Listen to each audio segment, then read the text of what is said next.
What is up, everyone? It's Theguyhere, and welcome back to another episode of Themindhere. This is my bi-weekly podcast where I provide updates about my YouTube channel, discuss what I do behind the scenes, and talk about other things that come to mind. It also serves as a way to keep myself accountable and externally motivated to get my work done. If you're interested in how I make my music and videos, feel free to take a look at previous episodes. Welcome to all of you who are here for the first time. If you like my content and want to see more, please consider subscribing. All right, let's kick off this episode by talking about some changes with the channel, and specifically, we're going to start off with changes to Themindhere, this podcast series itself. So I've been looking at these series, and with my continual journey of development, improvement, and better quality material, I've decided to make these episodes more structured in order to improve the overall quality of these podcasts. And by structure, I mean that I'm going to review what I'm going to talk about a bit more. That's just something that I should have been doing before. But another thing that I want to be doing is start introducing cuts and start making things so that it's not a whole single stream like they have been for before. Now, I originally wanted to make these a single stream so that I could practice my impromptu and thinking on the spot, and it also simplified the editing process a bit. However, after looking back at it, it didn't really fit with the style of a one-person podcast, and I decided that with podcasts that have one people, it's necessary to make these cuts, because with one person, you don't have those dynamics between two people talking in a podcast with multiple people that sort of requires there to be a capture of everything that happens, because you don't really know, you want to see everything that happens with these podcasts for the most part, unless they're compilations or highlights, right? So with a one person, I feel like it's more appropriate and improves the quality if you make cuts and edits in a way that still makes things more organic. There are still long talking segments like this, but between segments with transitions, or if there are some mistakes that happen, or just areas that could use some improvements, content that needs to be cut out, or things to add it on later on, it can use improvements with some cuts and edits. So I've decided to do that with these episodes in an improvement. Now, if I do happen to invite a guest on later on in a different episode, then of course there will be less cuts, and it'll capture a lot more of the dynamics between the two people for a more high quality content. But with these podcast episodes that only include myself talking to you guys, I will make some cuts so that way it's a lot more smoother. So hopefully I make some better podcast episodes for you guys out of this. Another change that's coming to my channel, or to the works that I'm going to be producing, is the next song that I'm working on. Now, in the previous episode, I talked about a piano transcription I was making of a song that I really liked. This song was originally in an electronic form, but I wanted to make it in a piano form so that A, it's playable, and B, it gives the piano timbre sound of it. And I had some ideas for how to do it. Now, the thing with these artistic endeavors is that they're spontaneous in nature. With art, these ideas come all of a sudden. There's sometimes no reason to really why it happened. It could come from anywhere. And there's that sudden surge of motivation to do it. Now, with this song, unfortunately, this happened a while back during the time I was working on the previous song that I was working on. So by the time that I came to work on this piano transcription, my motivation to work on it has sort of faded. And with the lack of motivation, I didn't want to force anything that made it not sound like a high quality work. And recently, I actually found a different song called Themindhere. Excuse the pronunciation. I'll link, if you're on YouTube, I'll link the song in the cards. I'll put it in the cards above, so that way you can find it. But this song, I found it to be, I liked how it sounded. The one I listened to was a Japanese cover of it, and I thought the cover was really well done. I really liked the voicing of it, and I wanted to sort of simulate that voicing in a Vocaloid cover of this, but in an English in an English version because I don't know Japanese, and I don't want to pretend to know it, and I want to do my best, and I can only do that in an area that I know. And English is a language that I know very well. So I'm going to be using English, the English version of it, to make a Vocaloid cover. And my thoughts on this are that it's a really nice song, and I wanted to make it in an electronified form, because the original song, it was very acoustic, and I have been doing a lot more of acoustic with just piano or some other forms in my songs, but I wanted to change up the style a little bit and add my own flair to it. That way I'm not just blatantly covering it. Part of the goal of making this song is to practice my Vocaloid tuning skills and improve that, but with all of my works, I want to be able to have my own character into it. That way it's more unique and not just a copy of what's already there. That way it adds more value to it. And with this song, I already started working on it. I've started with the lyrics and making the basic sort of placeholder lyrics to process it later on. How I usually make these Vocaloid covers is I first make the basic lyrics with just the melody and lyrics, no changes in pronunciation or dynamics, tuning, etc. It's just sort of a placeholder to know what's going to be said and sung. And then I put that into FL Studio and create the instrumental and other arrangements around it that creates sort of the feeling of the song, the general idea of the song. And then I can go back into working on those lyrics to adjust the dynamics, the tuning, all of that to fit the feeling of the song that I've created. And with that, I can then work on mixing, mastering, and the final processes of releasing the song. That's generally the process. And right now, I'm working on the lyrics. It's not too much work. It's a bit tedious because you have to create the melodies and then insert the lyrics in there. But overall, it's not too bad. I still have some ways to go to create the full lyrics, but after that, I should be able to start working on the arrangement around it to create the song that I feel like it should be through my version of it. So that's what I've got working on. I won't be working on the piano transcription. That might come out in a later song, depending on how I feel and what happens afterwards. But right now, that's the song that I'm working on. Now, given that I am in the US and this week is election week, the election happened during this week, the week that I released this episode, there's been a lot of political discourse. And I'm going to be talking a little bit about that here. If you don't like to talk about politics, you can skip ahead to some other parts of this episode.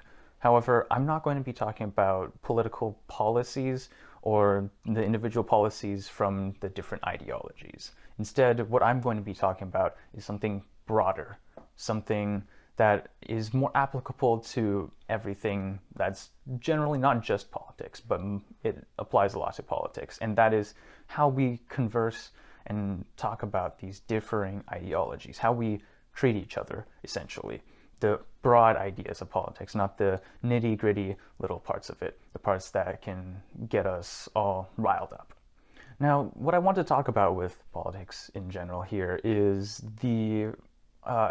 is a theory that I've been coming up with. And I've been thinking about why politics is so controversial in nature compared to something, for example, like personal development. Now, why is that? Let's think about this. When you're doing personal development, you say, I feel like that I'm not doing well in this area. I'm going to be doing this to improve myself in this area. And I'm going to be doing this by going here or talking to this person, etc., right? And then when someone says that to you, you typically don't tend to get really fired up about it. You either say, okay, I support you in what you do, or you offer them a differing advice, say that might not be the best or something, or you just wish them the best of luck and sort of move on. It's not too controversial in nature. With politics, however, when you say, ooh, my country's not doing well in this area, I think we need this improvement, and we're going to do it this way, all of a sudden, it's very controversial. You have a whole bunch of people that want to talk about this, and pretty soon you're in a shouting match. Now, why is that? One key distinction I think there is between something like personal development and politics is the number of people, the number of people's livelihoods affected by the decisions. For example, when you make a decision to do some personal development, you are affecting yourself and sort of intangibly the people around you. Whenever you make changes to yourself, your interactions with them might differ, right? But mostly it's with yourself. So the number of people affected is quite tiny, and that is probably why it's not as controversial. Politics, on the other hand, you affect a lot of people. Decisions made affect a whole wide variety of people that might not even be in your country. It could be local, it could be from all over the place. And with all of that, people have differing opinions. So of course, if you use your idea and the whole country, the whole geological, political region adopts it, then there's inevitably going to be some people that didn't like that, and they're going to feel like they had a loss of power there. And that loss of power is quite painful, and people don't like that. They're going to fight against that. They don't want decisions to be made on top and sort of ignore their thoughts about it, right? Something, for example, that you might think would be controversial, like, for example, quantum electrodynamics theory or something along those lines, is not quite as controversial because, although maybe within the community that is studying it, these theories might have some sort of controversy because they conflict in ideas with the general public, it doesn't affect that many people's livelihoods, right? So that's why it's not controversial. You might hear some news media talk about some breakthrough theory, and people don't care too much about it because it doesn't directly affect them. They don't really care about it. It doesn't affect their livelihood. So they're like, oh, cool. So that's why something like that isn't controversial. Something that might be more controversial is a theory that starts affecting and opposes some group of people's beliefs in how the world works. Then it becomes more controversial when more people's livelihoods are affected. So I think there's a pretty strong correlation with the number of people affected and how controversial something is, and politics is one where that's the case. Now, some of the important takeaways that I come out with this theory that I have, and with all of this that I've been thinking about, is that, well, the first thing is we have to recognize that politics is going to be inherently controversial because it affects a lot of people, involves a lot of differing opinions from differing actors, and there's going to be some conflict. But we also have to get comfortable and used to that and be willing sometimes to understand that there are people who are going to think differently from you. And sometimes you might need to give a little because you're not always going to be the one that is quote unquote winning with this. You're not going to be the one that always sets the policy, right? So that's something to be aware of, and that might be able to help you improve political discourse with other people. But another thing that I think is a little more critical, especially with these tumultuous times that we are in right now, is that instead of looking towards policy solutions, broad sweeping policy solutions that impact a lot of other people, what might be the most effective way to move forward for most of us is to work on ourselves. Make ourselves become the best versions that we think that we should be. And if we are that best version and other people believe that is a best version that they can get behind, then of course they'll notice, and then they'll want to follow your footsteps.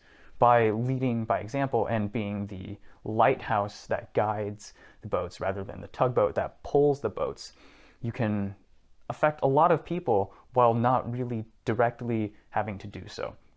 In some senses, you're working on yourself, and by working on yourself, you get other people to notice and then start following that vision you had all along. And so I think that's something that is important, especially right now when it seems like nothing is getting done with policy decisions because people are so divisive and so against each other's opinions. Instead, if we look into something a little less controversial, either more local politics, when you can have more peer-to-peer discussions, or personal development, that is likely the best way to go when things are so divisive and split. Now, speaking about personal development, I'm going to talk a little bit about the personal development journey that I have been going through. And I've talked a little bit about this with previous episodes, talking about how I wanted to improve my efficacy. Sometimes I get distracted, etc.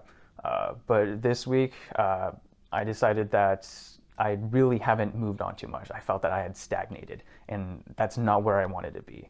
There was an internal sort of stress that I needed to release and that I needed to get resolved. So what I did was I took a day to detoxify from all of these distractions that would constantly get to me. So that'd be no YouTube, no gaming, and just no social media, news, etc. Completely wipe my mind from all of these stimulations that are constantly begging for our attention. And instead, I worked a bit on my organization software, on my organization structure on Notion.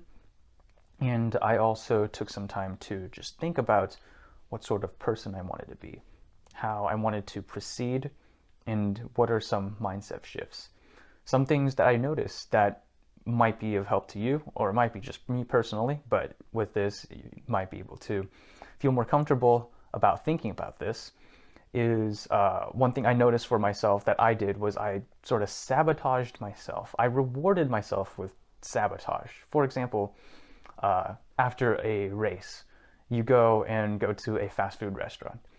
That is a reward, but it also sabotages your future potentials for doing well in the race.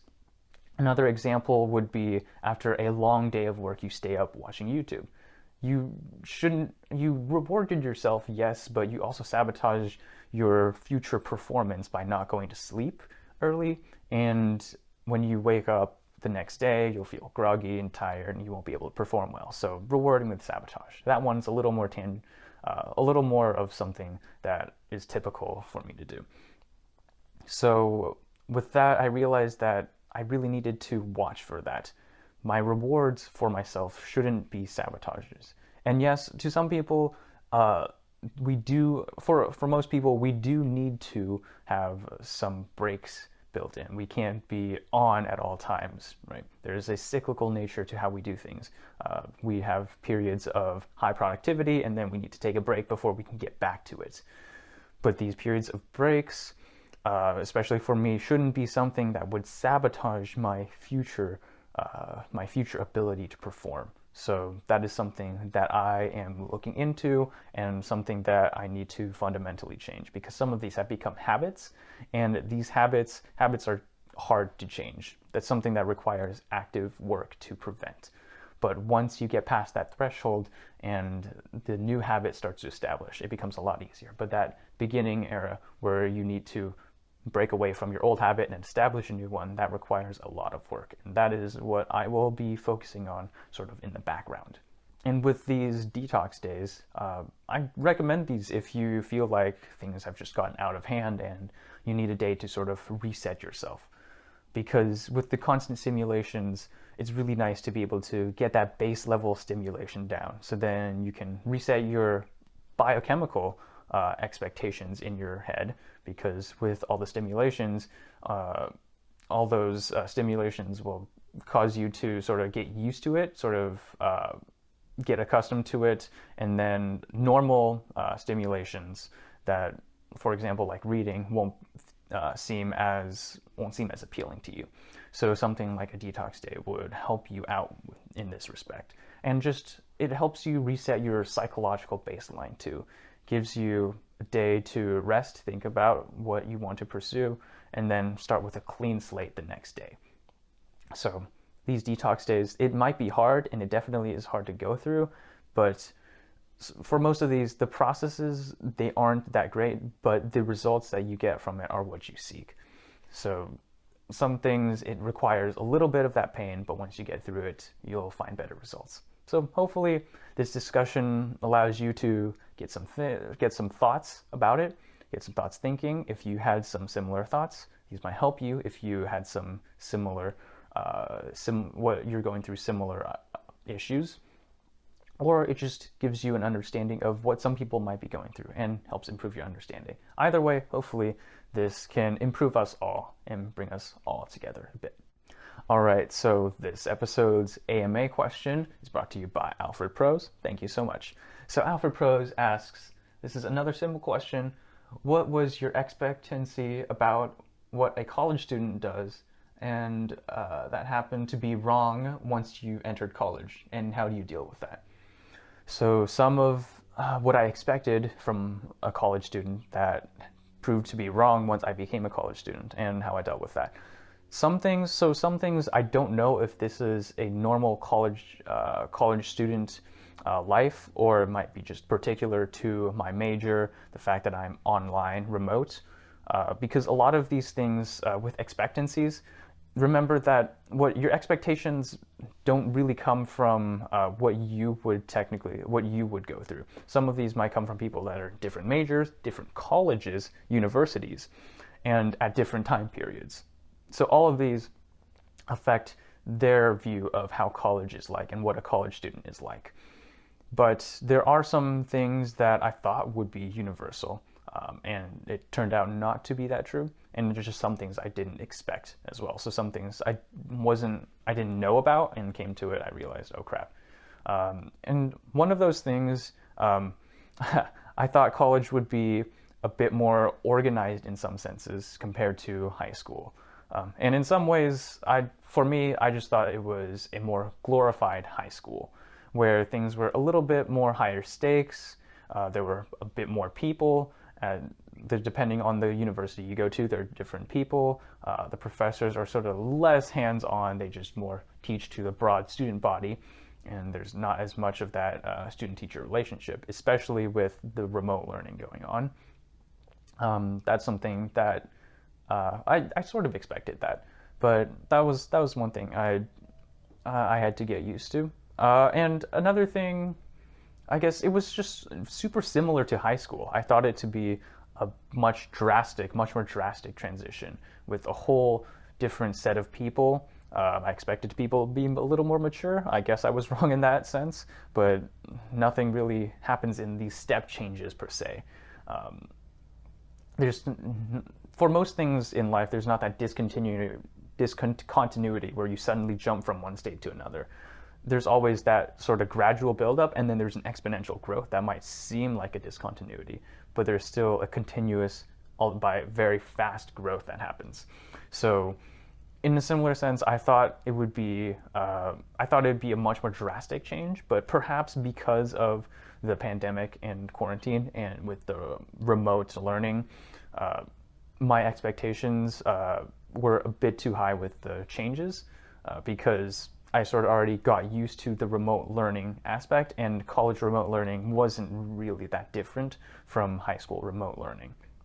So in that sense, I was somewhat disappointed. Just it didn't match my expectations. I don't really think it was disappointment. It's just different than what I thought. And just some things that I didn't know about, like recitations. I had no clue what those are, but now I sort of have a better understanding. With remote learning, we don't really have those. So it's very similar to college, where it's just a lecture class, and then you have some homework to do, and then you come back to another lecture class. So that's something that I really didn't expect. But we'll see what happens. Hopefully this pandemic clears up by the summer, and then I will be able to go on campus next year to experience that traditional college life. So we'll see on that. But yeah, that's my thoughts on about college life. So thank you for asking, Alfred. And as always, if you'd like to be part of these episodes and you want to contribute, go to my latest Themindhere episode and comment down below a question that you want to ask. And if there are multiple questions on that episode, I'll pull one at random and answer it during the next episode. Thank you all so much for watching. I really appreciate the support you give me. If you have any questions, comments, or concerns, please feel free to leave it in the comment section down below on the YouTube episode for this episode of the podcast. Thank you all, and I'll see you the next episode.